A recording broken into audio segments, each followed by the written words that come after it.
One of the best strategies that you could have for any multi-location business is to have your website show up in multiple cities. So today, I'm going to walk you through the best way to make sure that you have the maximum impact and maximum visibility for your website in different cities all around the nation. Let's go ahead and dive into it.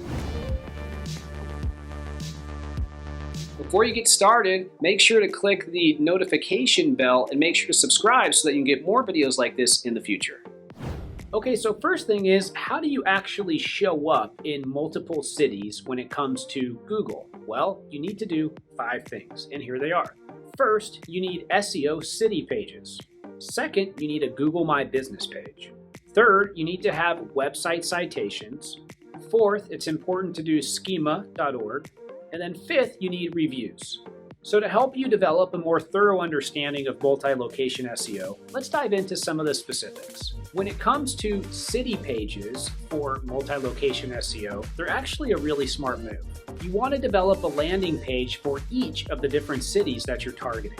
For each of the cities, you want to pick the top 3 keywords and that city name and optimize the HTML page for that. When it comes to city pages, you don't only need keywords, you also need a couple other factors to rank well. You want to make sure you include your name, address, and phone number, and you want to make sure that your name, address, and phone number matches the name, address, and phone number for your business all around the web. In addition to that, you want to make sure that you have a Google map embedded on the page. That lets Google know that this is a page that has a location associated with it. Pro tip, Google has instructions for a Google My Business Map API. If you Google My Business Map API, you'll be able to find that. Also on this page, it's a great idea to have directions for how to get to that specific location and talk about any landmarks around the area. You also want to have location-specific metadata, so the meta title, description, and headings on the page can be really good to have location-specific. You want to make sure that the visual experience of the page actually matches the location. So if you have images, those should look like the area that you are optimizing for. And then you want to have customer testimonials and you want to have reviews that are specific to that area. If they can actually mention the location or things about that location inside of the reviews or the testimonials, that's just another thing that is going to allow you to rank even better. Pro tip, it's a really good idea to maintain a consistent URL structure across all the pages. One example of this would be example.com/state abbreviation/city and the keyword. The reason you want to do this is because it's going to allow you to track all of the pages. So you can actually do an include inside of Google Analytics and track all of the city pages associated with the state. Also, if you want to take it a step further, you could have a location inside of the slug before the city abbreviation, and that's going to allow you to track all of your location pages. No matter what, it's important to have a logical URL structure, and one of the most common is to have locations, state, city, and then once you get to that area, you can either drop down just to the store level, or you can bring it back and just have the individual location. One important thing to keep in mind is that all of your location pages must be optimized for mobile. 51.53% of the traffic on the internet is mobile as of Q2 2020, and that's only going to grow. Pro tip, make sure to put your pages through the Google Mobile Testing tool and the Google Page Speed tool to make sure that everything is set up correctly there. Also, don't forget, from a usability perspective, it's always a good idea to use tap targets on your mobile pages so that people can easily click into the most important things with just the touch of their finger. Now, link building on the local level is just as important as on the national level, but good news is that you need much less links to rank on the local level, so just a few can really jump up your rankings. I'll get more into how you can do that with Google My Business, with local listings in a moment. But on the local level, just for general link building, some really great ways to do that is through basic outreach, through press releases, letting people know about awards, creating industry studies, and then also creating just anything in general that's of value on your local page, and then promoting it around the web. We have a ton of success with this. Okay, now item number 2, the next thing that you really need to know is how to properly set up your Google My Business. Pro tip, Google My Business now allows you to actually do posts that show up inside of Google, and over 60% of businesses have now done a Google My Business post since they launched it as an option. Now that you're jumping into Google My Business, here are a few things that you need to know. First, verify your separate businesses' locations individually. It's very important they each have their own Google My Business. Next, make sure the hours are accurate. After that, be sure to upload quality photos of your business on the inside and the outside, and also, if possible, upload videos.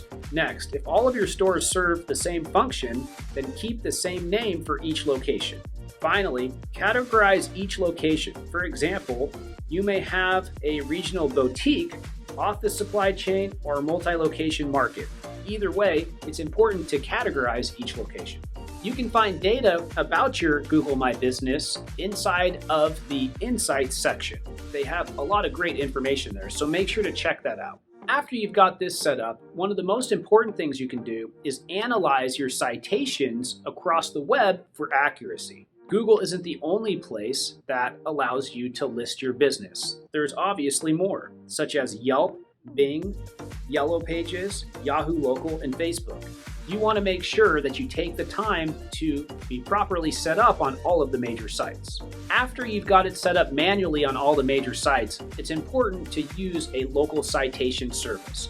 Here are a few of the ones that you can check out. First, there's the SEMrush Listing Management Tool.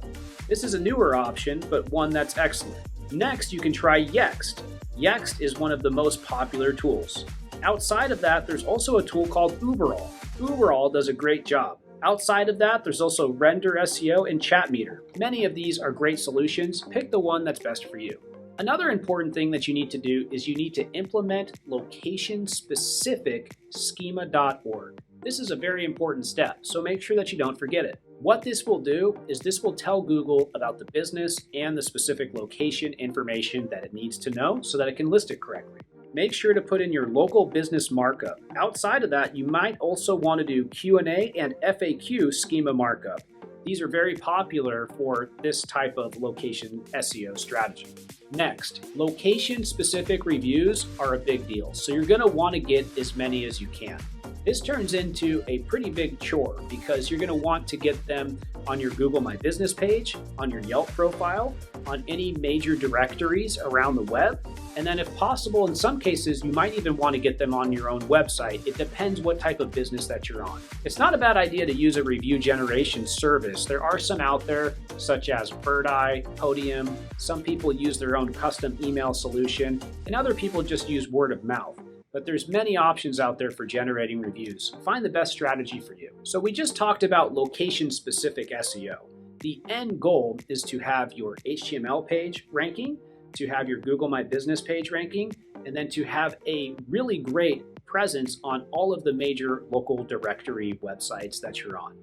In addition to that, it's a great idea to also think about paid media. When it comes to paid media, you've got a lot of options. You can advertise on Yelp, you can advertise on Google, you can advertise on Facebook, you can set up geofencing around all the areas that your customers are around that location, and you can set up very specific tracking for any type of goal that you have. We highly recommend that you put in place an advertising strategy that has support and synergy with the local SEO strategy. When you have the two together, it makes a world of difference and is fantastic for business. That's it for showing up in multiple cities for SEO today and a little bit about paid media. I hope this video was helpful to you. Can't wait to see you next time. If you have a question I didn't answer, make sure to leave it below. I'll talk to you soon.